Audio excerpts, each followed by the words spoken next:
Hello and welcome to another episode of Half Court Press Podcast. He's Wilson Moore. I'm Jon Walker. Thanks for tuning in for our not final episode, but our final episode of basketball season in a way. I guess, yeah. I mean, Nebraska's done as of less than a week ago. Creighton's done, and we're not done because we still got portal stuff. But both teams are done playing for the year, Wilson. But before we talk yeah, about that, how are you?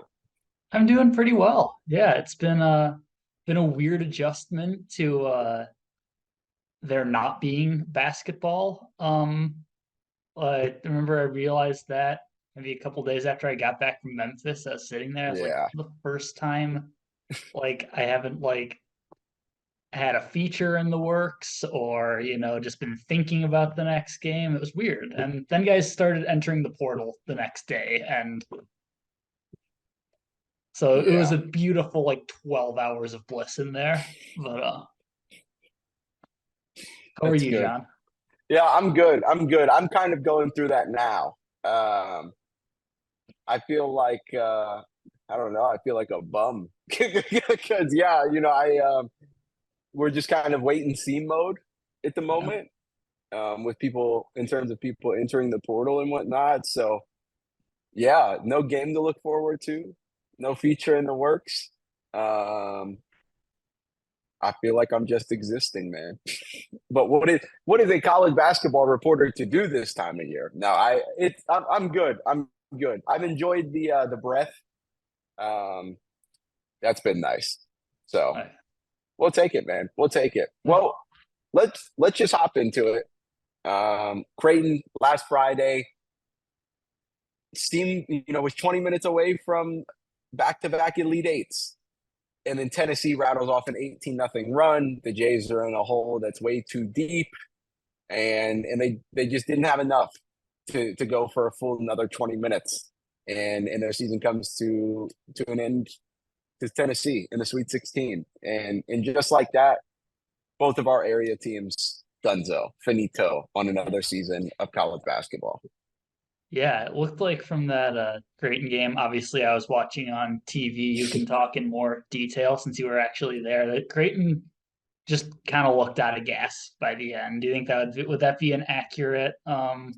assessment? Yeah, no, I think I mean we all kind of saw all season long. You're an SEC guy, you went to Mizzou, you know that it is not hard or it's not easy to be the best player in that conference, in a conference that has Kentucky and Tennessee, and it's not easy. And Dalton Connect did that in his first year in the league. Yeah. And so we knew the type of player that he was going to be. And Baylor Shireman kind of took full responsibility on the role of of being Creighton's best source of offense because Trey Alexander mightily struggled. Um, Tennessee kind of clogged passing lanes and didn't let them feed it to Ryan Kalkbrenner a lot. So he kind of took that on along with being the primary defender on Dalton Connect. And you could tell in the first 5 minutes that it was not energy wise, it was not like anything Baylor Shireman had done that year. And we're talking about a guy who played 55 minutes in a triple overtime game. And his face was visibly red during breaks. He had his hands on his hips. And it was just like, damn. This is the first time all season we've seen any of them have the slightest bit of fatigue. And it's because you had an All American dealing with an All American on both ends of the floor. Um, so yeah, that would be fair to say for sure. Yeah, and I suppose that brings us into portal season now. Yeah, man. Yeah, it'll be interesting. It's a pretty. I don't want to seem like I'm looming large, but it's a pretty pivotal offseason for Creighton. Um, Here we sit Thursday afternoon.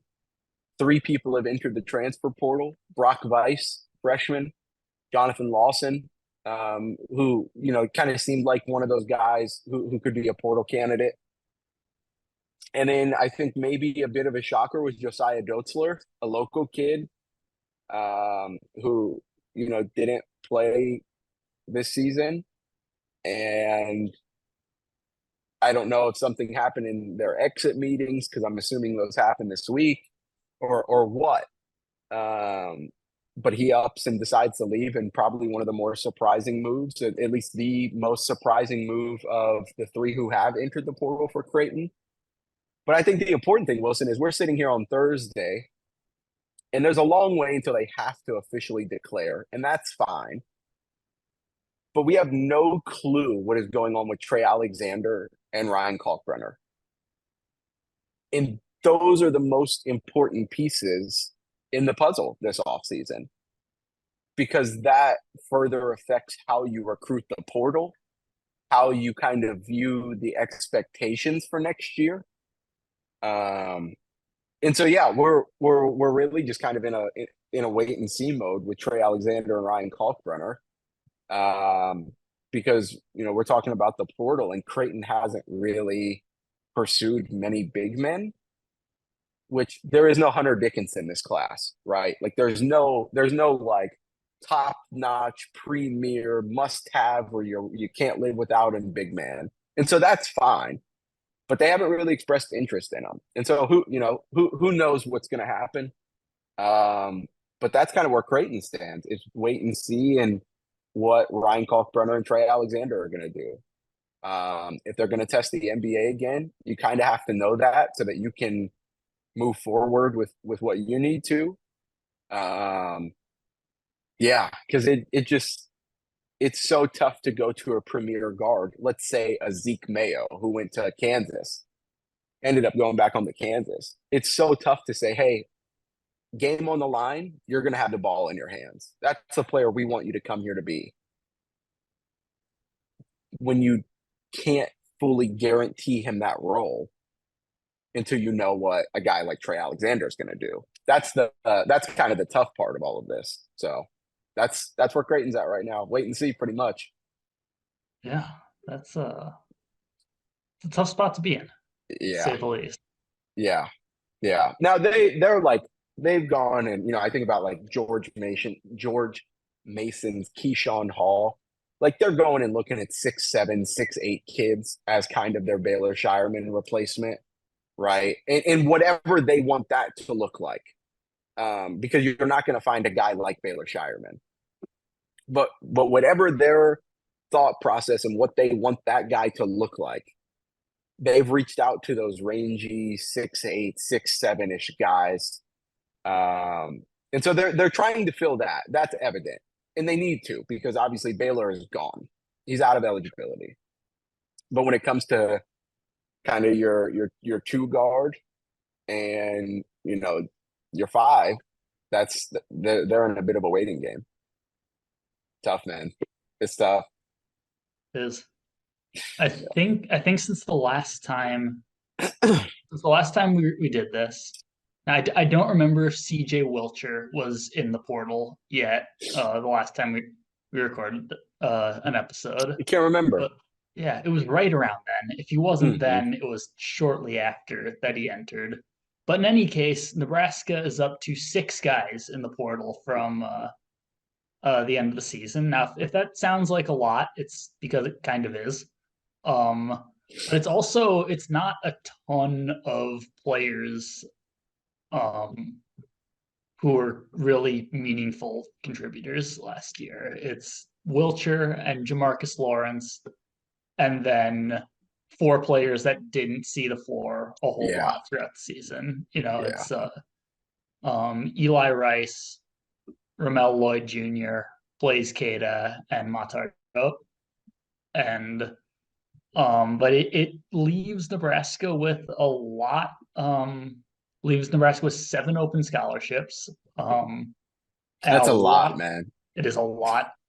And a lot of work to do over the offseason. I know we've talked about William Kyle, Bellevue West grad from South Dakota State. He took a visit, as did Frankie Fiddler from UNO, again, Bellevue West guy. They both have fits.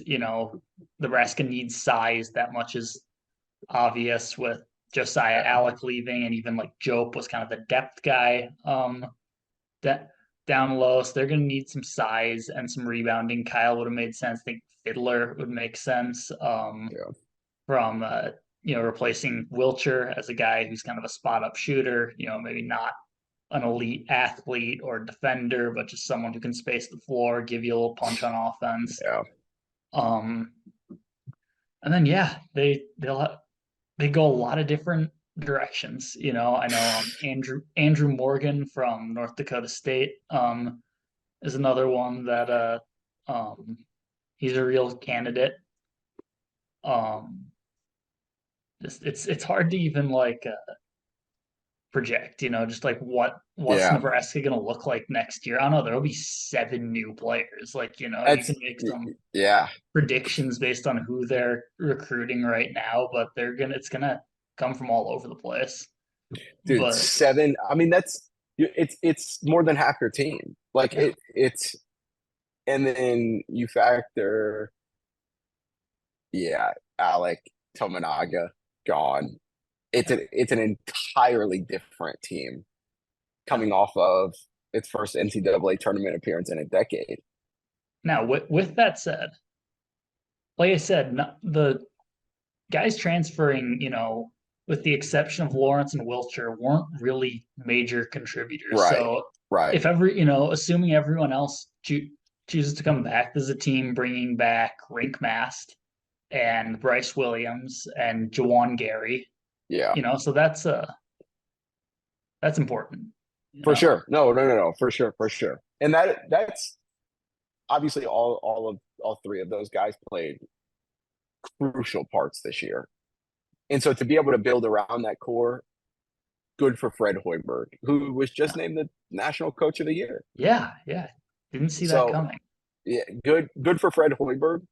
But yeah, man, I mean, they're gonna need a ball dominant guard, right? Or Yeah. do you they're gonna need one. So Now, is that where a guy like I don't know. Yeah, no clue. A potential candidate there, hiding in plain sight is Aaron Eulis. He didn't play this season. He wasn't eligible because of a gambling suspension dating back to His brother was pretty good if I remember right. Tyler Eulis at Kentucky. Yeah. And was he on the undefeated Kentucky team? No, he was the year after that. He would have been with Book. He would have been with Book and like a Jamal Murray. Okay, but Book was on the undefeated team. Devin Booker, he was with Karl Anthony Towns and Willie Cauley-Stein and the Harrison twins. He was like the 6th or 7th man for that team. Yeah, crazy. Yeah, but anyway, I definitely wouldn't be surprised if his brother Aaron Eulis is Nebraska's starting point guard going into next year, just because that's what they recruited him to be a year ago, and they obviously didn't get that for reasons that go well beyond basketball. But it's like having getting a guy out of the portal. Here's a veteran ball handler who they can just immediately slot in. So I think I could see him getting a lot of the minutes Jamarcus Lawrence played this season, especially early, when he was the starting point guard.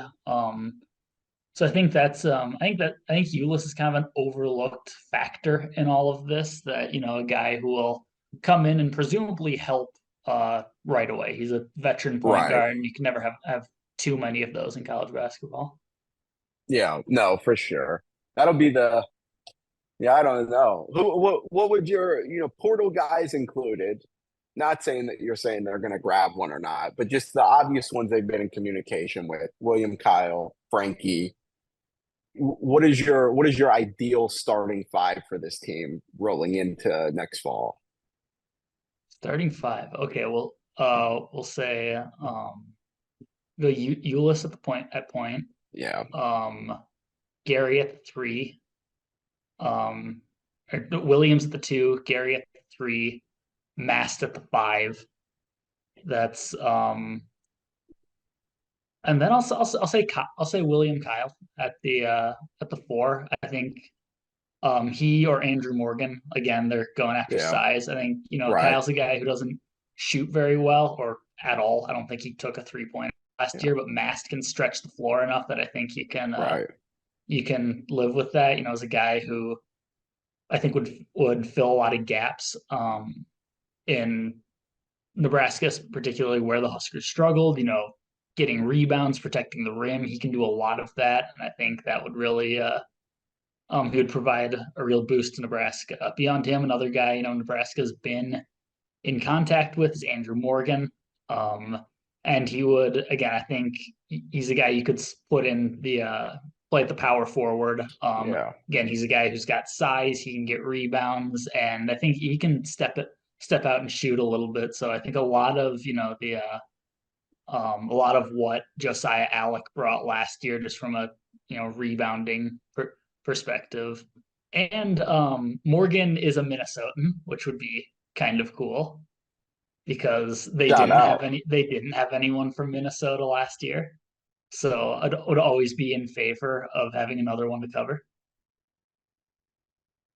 Yeah, that's good. That's good. That'd be a good shout out to the roots. Yeah, Wasika, Yeah. Minnesota. Okay, okay. Oh my man. Yeah, I don't if somebody asked me that same sorry to put you on the spot with that one, because if somebody asked me Oh the no. same question about Creighton, I couldn't tell you. Because it does hinge so much on Trey Alexander and Ryan Kalkbrenner. Yeah. I think I got scolded for it about 6 weeks ago when I said that there was a chance Trey Alexander might not get the feedback that he wants again. Yeah. I'd seen everywhere in mock drafts that he was either like a fringe lottery pick or end of the second round. Like it was such a dynamic range in how Trey Alexander was viewed. A little bit of the same with Ryan Kalkbrenner. Not to that extent, but he was a mid to late second Yeah. round guy. And I think that'll probably be true when they go, when the draft happens. If they stay in it, Ryan would probably be a mid to late second round guy. Um, but the interesting development in all of this, and we'll know more in a month when the combine happens and whatnot. Trey Alexander has been relatively non-existent in all of the recent mock drafts. And I'm talking about like The Ringer, Bleacher Report, ESPN, The Athletic. Like Trey Alexander is relatively non-existent in all of them. Which I'm not saying one thing or the other. I think it's nuts. But that's just kind of the fact of the matter, is that he hasn't been like, that range hasn't been dynamic as it was six weeks ago for whatever reason. I have no clue. So long meandering way to say, if I had to pick a starting five, I would probably include Trey Alexander and Ryan Kalkbrenner. Personally, just personally. And I'd say that you'd roll into next year with Ashworth, Trey, give me like a Keyshawn Hall from George Mason. They reached out to a Thiero from Kentucky. That would be, I think it'd be a little bit of what Arthur Kaluma gave offensively. But defensively, you could live with 6'8", 225 in the middle of your defense. You can live with that. And yeah, so I think that'd give them a little bit of a dynamic that they maybe didn't have. Like, they didn't have a large smothering, aside from Ryan Kalkbrenner, obviously. They didn't have like a large smothering, just athletic individual Yeah. defensively this year. That was their specialty. They were just they were gonna breathe down your neck. They were always gonna have a hand in your shorts, a hand in your pocket. Like, they were that defender. And I think that a guy like a Thiero would give them that. Do they get a guy like that? I have no clue. So insert whoever you want at the three, and then Mason Miller or Jason Green at the 4. Um, that'd be an interesting dynamic that they'll probably try and work out in camp, because Jason Green competed for that job last year before he broke his wrist. So maybe they give him another chance to earn the starting spot. And then you have Ryan Kalkbrenner at the 5.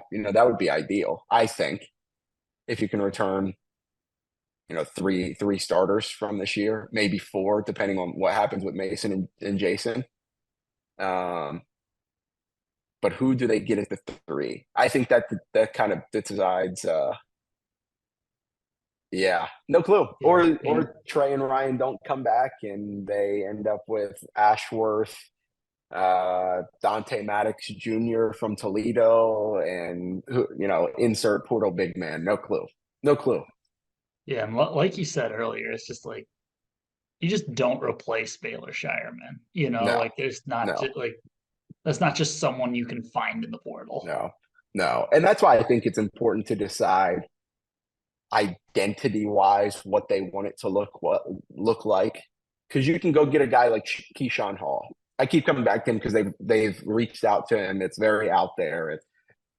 You can go get a guy like Keyshawn Hall, who's a decent defender, who's going to fit in this offense rather seamlessly, because he shoots like high 30%. He's 6'8" as well, shoots like high 30% from 3. Like, he'd fit in like a glove. Or do you try and find a hard-nosed defender who maybe doesn't pick things up on offense, but he will be your lockdown defender night in and night out? Do you get a guy like a Dutiero? No clue. Because they're on top of the numbers wise, like just the production, you're not going to get a player that played both ends the way that Baylor Shireman did. They're hard to come by, man. There's a reason that people have said that he just put together one of the best Creighton seasons in program history. Yeah. There's a reason that people say things like that. Those are the guys you can't replace, obviously. So yeah, what do they want the identity to look like? And again, I really just think that all comes back on what do Trey Alexander and Ryan Kalkbrenner do. If they leave, if Trey leaves especially, you're probably going to look for that 3 guy to be a bit of a scorer. Yeah. If not, and Trey comes back and you have Ashworth at the 1 and Trey at the 2, or if Trey leaves and you end up with Ashworth and Dante Maddox Jr., you could probably live with that guy at the 3 not being as much of a scorer. So yeah, we'll see. We're just kind of waiting on the dominoes to fall when it comes to hoops in Omaha. Yeah. So yeah, man. Kind of the same thing. Same thing here in Lincoln. Just and really probably all over the country. You're just waiting for things to happen and then reacting. Yeah, no, for sure. And especially, when you have 2 players who are cornerstone players who have had so much success at Creighton that Trey and Ryan have, and when you have 7, count them, 7 open scholarships down in Lincoln. Yeah, I mean, these are just kind of the things you're going to run into for sure. Good problems to have in a way. I suppose so. Fred can continue to make the team what he wants it. From Creighton's perspective, the part that sucks about having players like this is the fact that you had players like this. Yeah. Like, it's hard for a reason. You don't want them to leave for a reason. So yeah, pretty pivotal off season on I-80. Put that Absolutely. on a t-shirt. Pivotal off season on I-80. It's kind of long for a t-shirt. Yeah, you can put it on the back. Frock it. You could put it on a frock it. Yeah, or like a logo of some sort. Yeah, and then on the back. Yeah. We could cobble something up. Yeah. Yeah. I'll have it. Send us an email, t-shirt designers.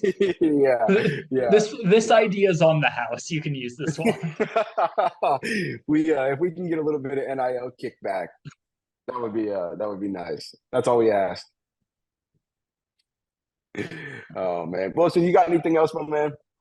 I don't think so. Me It's neither. just it's a weird time of year. It is. We're just gonna wait and see. Yeah.